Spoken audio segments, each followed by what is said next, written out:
Good morning mga katripping. At syempre, Carlito Romantico. Nandito tayo ngayon sa Marville Rizal kung saan may binibenta pong house and lot na sobrang mura-mura po. 3-story po siya. A floor area po niya is nasa 120 square meter at fully fitted na po yung house and lot.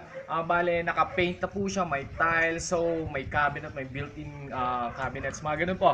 So ayan po, titignan po natin yung rooms po. Since 3-story po siya, ito po yung property. Ayan. And another thing mga ka-tripping, ito po yung magiging daanan ho niya. Wala po siyang parking pero pwede po mag-parallel parking. Ito po siya. So bandan dyan sa taas, dyan na po yung jeepney line, no? So ayan po mga ka-tripping, pasukin po natin yung property. Ayan. So mga ka-tripping, nandito na po tayo sa loob. Ito po yung magiging first floor ng property. Kumbaga, meron po siyang napakagawa kung saan pwede po tayo maglagay ng sala set kung saan pwede magsala-sala ang ating mga pamilya. Pwede tayo maglagay dito ng mga ganun mga set po. Tapos meron na rin po siyang mga built-in cabinets kung saan pwede po tayo maglagay ng mga entertainment gadgets, mga ganyan. And iba pa yun. So pag pumasok po tayo dito mga ka-tripping, ito po siya. Ayan. Check po natin. So meron po siyang ilaw po dito. Ito na po yung magiging kitchen niya. Bali dito po sa first floor, wala pong rooms. Living room at saka kitchen. Tsaka meron po isang comfort room po dito. Ito, nandito po siya. So meron din po siyang exhaust papunta sa taas just in case dito po natin nalalagay yung lutuan natin. At ito po yung magiging CR po niya. Ayan po. Titignan po natin mga tweet na yan. So may naka-ready na pong shower. Ito po yung toilet niya. At yun po yung lavatory. At ayun po yung magiging shower. Ayan po. So pasok na po tayo sa second floor mga ka-tripping. Ayan po. Bali sa second floor, meron po siyang 2 rooms. At saka sa third floor, meron din po siyang 2 rooms. Bali sa second floor, ayan po, titignan po natin.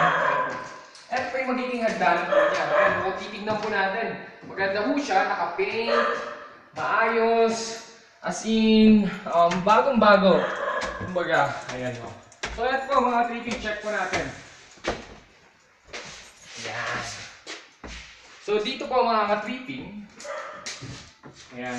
Bali, ito po yung magiging isang room. Kaya lang medyo magulo kaya hindi ko napapakita. Another thing, tignan na lang po natin yung balcony dito sa likod.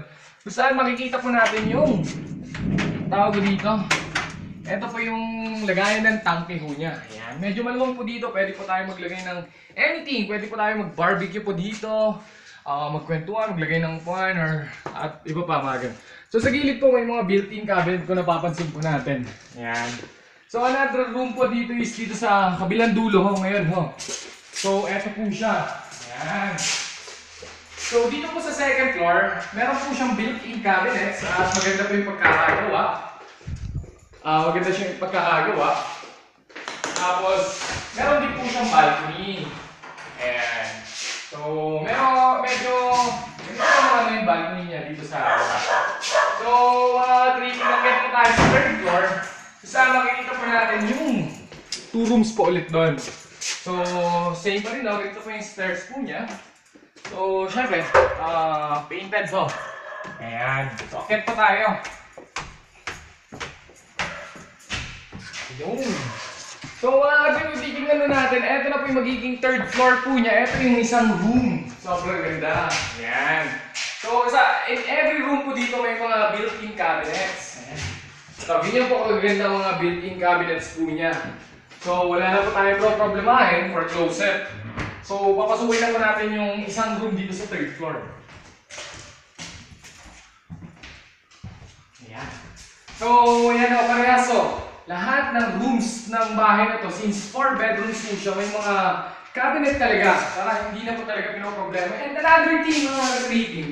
Ito ang kagandahan dito sa third floor. Meron po siyang balcony na paluwang. Ayan. Kung saan makikita natin ang view. Ito po yung magiging balcony ng property. Ayan. So dito, since maluwang yung kanyang balcony, makikita ko natin yung radar. Actually, ito yung magiging view ng property. Ayan po.